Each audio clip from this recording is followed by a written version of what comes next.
Reka ndabaramutse n'abahe ikaze mwese banywanyi bacu mukunda kandi mugakurikira amakuru n'ibiganiro dutambutsa kuri Roche na YouTube tubashikiriza amakuru abagezweho ariko aravugwa cyane tubazaniye yandi makuru yihuta na makuru duhejeje kuronka amakuru ari buze kugaruka kwinyenyurana ridasanzwe ryadutse hagati ya Perezida Ndayishimiye Varisito n'umunyamabanga mukuru w'umugambwe CNDD-FDD twama tubaha inkuru z'uko muri CNDD-FDD vyifashe cane kuva Perezida Ndayishimiye ashikiriye ubutegetsi aho twababwiye ko Perezida Neva bamwagiriza ko yacanishijemwo abagumyabanga bamwe bakavuga ko Perezida Ndayishimiye yiyonkoye kubita ko bari mwiragi rya Petero Nkurunziza rirongowe na Reveriyano Ndikuriye umunyamabanga mukuru wa CNDD-FDD. Ivyo rero nanone bikaba vyaradutse cane kubera ko Reveriyano Ndikuriye yagiriza Perezida Ndayishimiye ko yagiye arakura mu mabanga abahoze arabizigirwa ku ntwara ya Petero Nkurunziza agashiramwo inshuti ziwe abamwegereye abo mu muryango wiwe na mu muryango w'umugore wiwe akandi bakamwagiriza ko yacanishijemwo abagumyabanga ngo akabafata ingingo zimwe zimwe atabagishije inama. Ivyo rero bigashavuza ibicocoro vyo mu mugambwe CNDD-FDD ndetse n'abari muri Secret de Généraux no kuvuga nakagwe k'abagenerale kahoze kagwana muri CNDD-FDD ahafatirwa ingingo nka zose zikomeye mu gihugu. Ivyo byose rero bikaba ari ibintu bikunda kuboneka cane ariko nanone muri kano kanya turiko turavugana ibintu bikaba bitoroshe habe na gatoya. Banywanyi bacu tugiye kugaruka kuri ayo makuru ariko turonse umwanya turaza no gusimbira mu nama nshingamateka. Inama nshingamateka y'u Burundi habayemo ikintu gikomeye cane catumye benshi batangura kwibaza ibi ni ibiki umukuru w'inama nshingamateka Daniel Gerard Ndabirabe atanguye nabi cane aho ivyabereye mu nama nshingamateka arakamaramaza. Abamenyesha makuru bitavye ibikorwa vy'inama nshingamateka nkuko vyahora bashubijwe inyuma babwirwa ko atabikorwa bihari vy'inama nshingamateka atabikorwa vy'inama nshingamateka bihari uwo munsi ariko mu nyuma baje gutangara bamenye ko ivyo bikorwa vyabaye ariko abamenyesha makuru bose bakaba batari barekuriwe kuhinjira.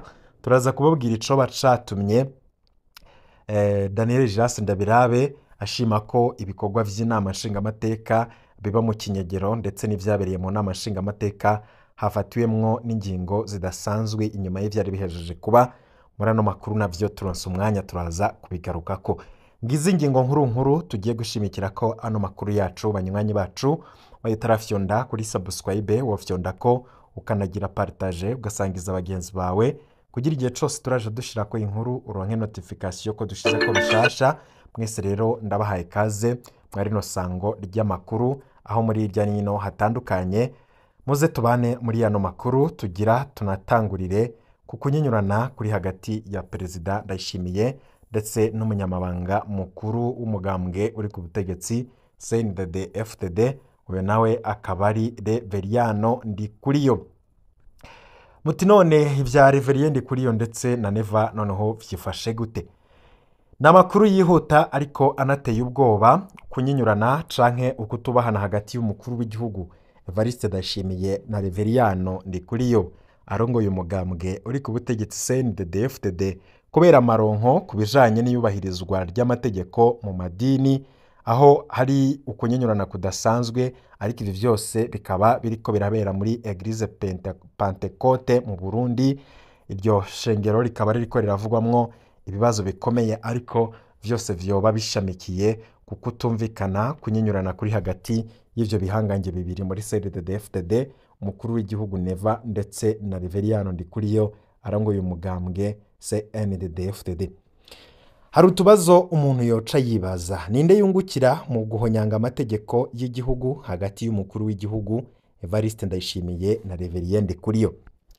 Ivyago vyashitse mu ishengero Ezebu vyoba biriko birategurwa canke vyimirije no kuba muri Eglise Pentecote mu Burundi. Ninde arongoye uwundi muri iki gihugu canke ninde azoba umugabo akomeye muri uko kunyinyurana hagati y'umukuru w'igihugu Evariste Ndayishimiye na Reveriyano Ndikuriye? Ivyo bihangange vyoba bipfiki vy'ukuri? Kubera iki amategeko agenga amadini aho nyangwa mu Burundi ku nyungu z'akagwe k'abategetsi? Kubera iki ayandi madini ariko akandamizwa? ivyo vyose vyoba biva kuki vy'ukuri.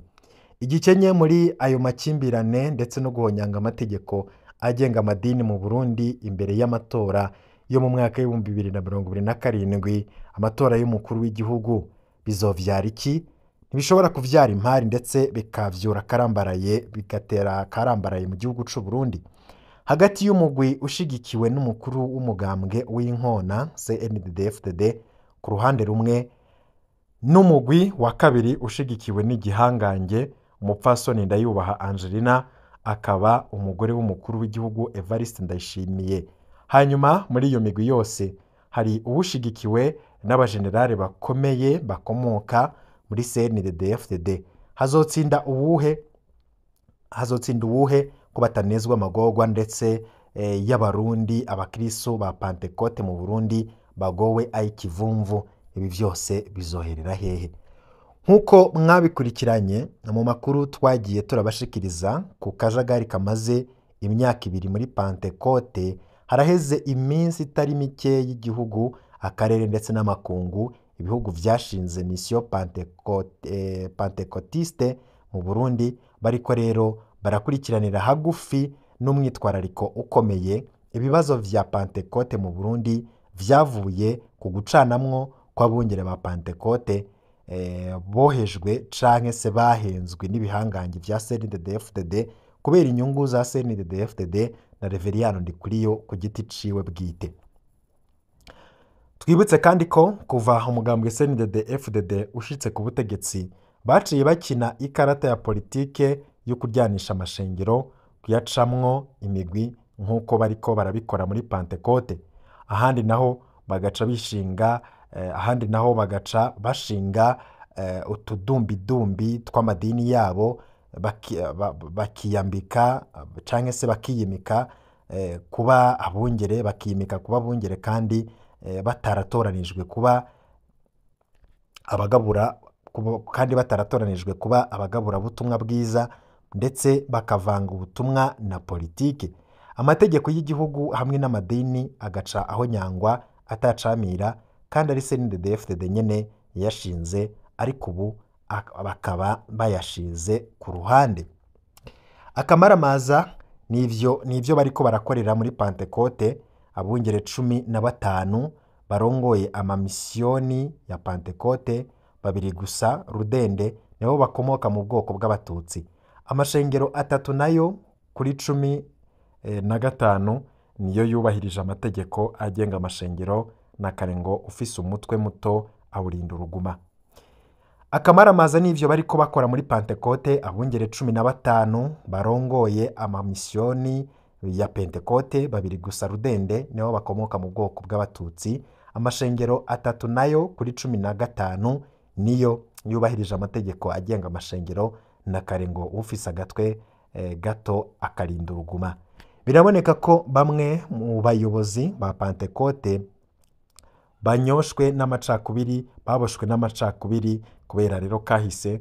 Abandi nabo bavanze iyo bakomoka ndetse n'ivyumviro vya politiki ya CNDD-FDD, amoko ndetse n'intara bariko rero barabikoresha bacura nk'inyundo kugira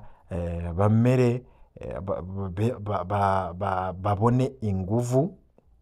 Iyo nzira mbi rero yateye igihugu, yatumye amaraso aseseka muri Eglise Ezebu. Ubu ikaba rirongowe na muramu wa Reveriyano Ndikuriyo. Abasavyi b'Imana nzima b'inzirakarengane barishwe imbere y'amaso y'abategetsi, bicanye bakaba rero bari bicaye nk'abariko barorera urukino rw'umupira. Ivyo bikaba rero vyarashikiye mbere n'ishengero ry'Abadventiste mu Burundi, barakubiswe barapfungwa, abandi baricwa, ubutegetsi bwa Bunyoni burorera. N'akamaramaza nibara ryaguye mu Burundi. Umugwi w'abungere 3 bariko barasya batazambaye kugira ishengero Pentecote n'ishirahamwe Sepebu babigire akazu kabo bwite, inyuma yayo banigiye mu menshi utwigoro twakozwe n'umukuru w'igihugu Evariste Ndayishimiye kugira atorere umuti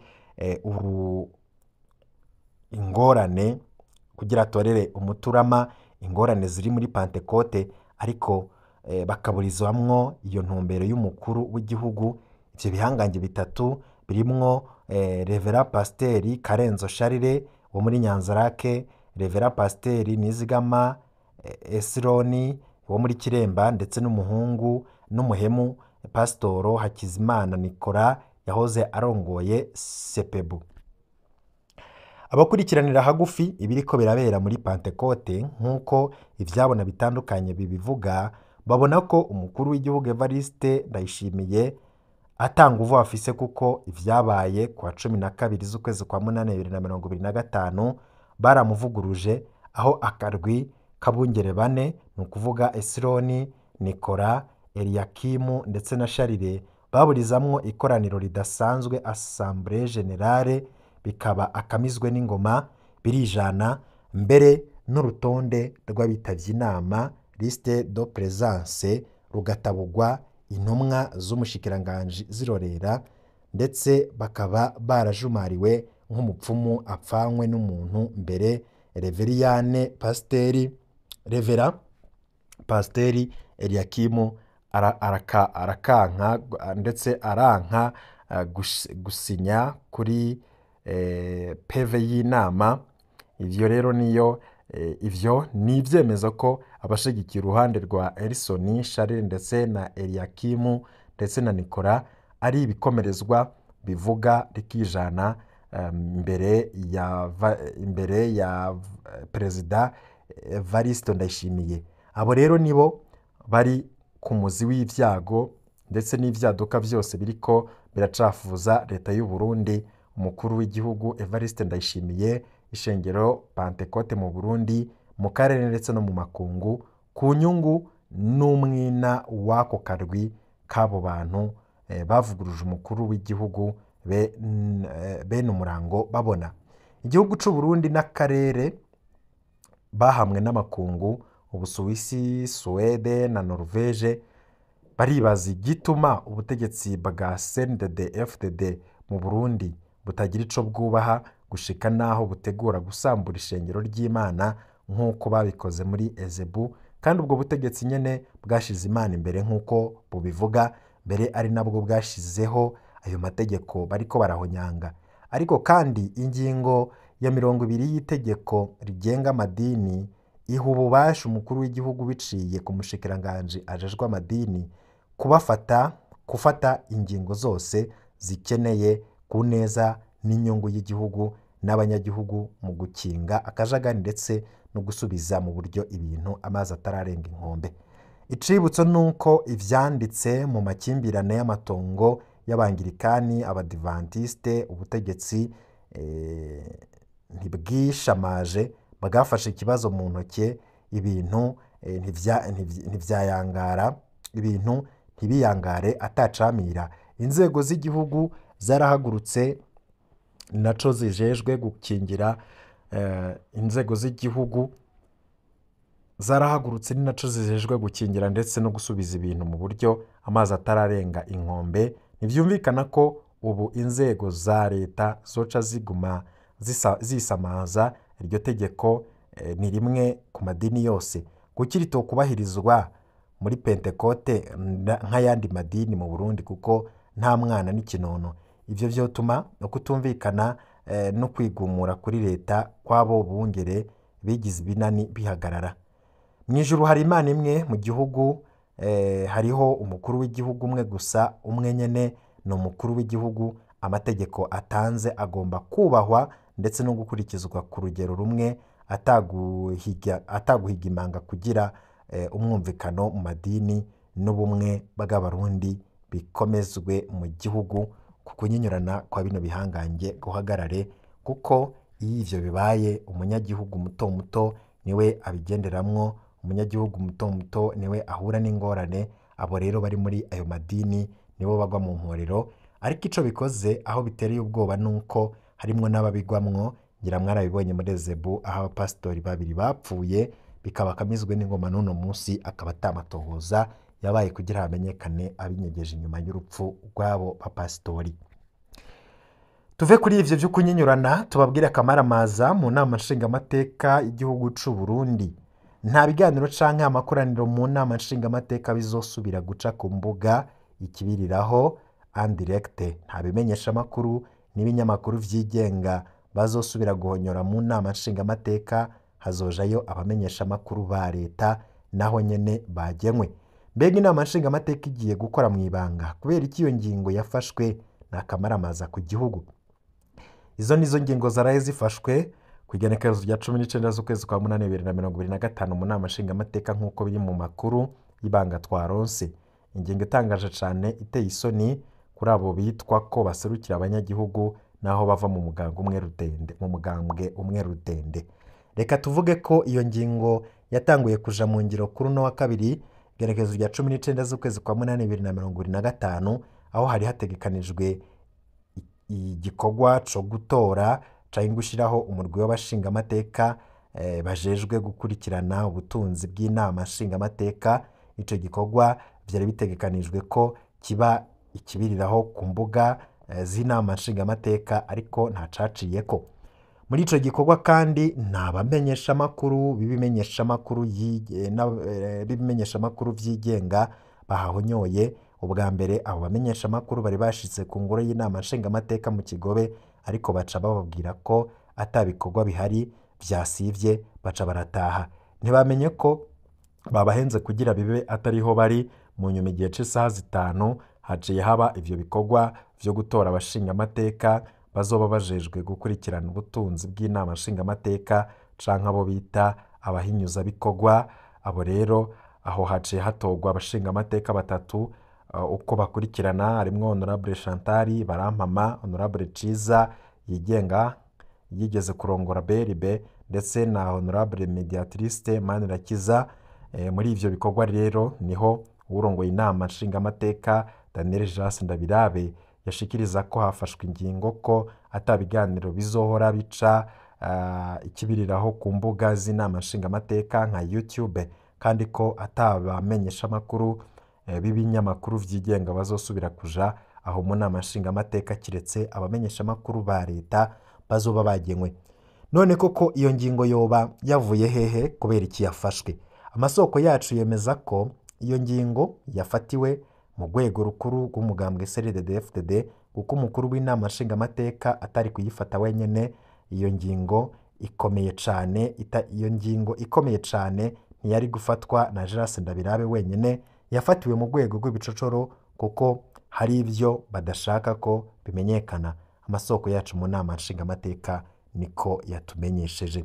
Iyi ngingo rero ije kunyegeza canke guhisha vyinshi. Ica mbere nuko inama nshingamateka igizwe n'umugambwe umwe. Aha rero biragaragara ko batinye cane kwerekana ibizoba biriko birabera aho mu nama nshingamateka, kuko atabashingamateka bazoshobora kubaza ibibazo vyabo baserukira nk'uko vyahora. Kimaze kugaragara nuko mu nama nshingamateka ihari hatazoba hatandukanye no mu ngoro y'Imana, aho umuvugabutumwa ariwe gusa avuga, abandi bagatega amatwi atavyo kubaza ibibazo.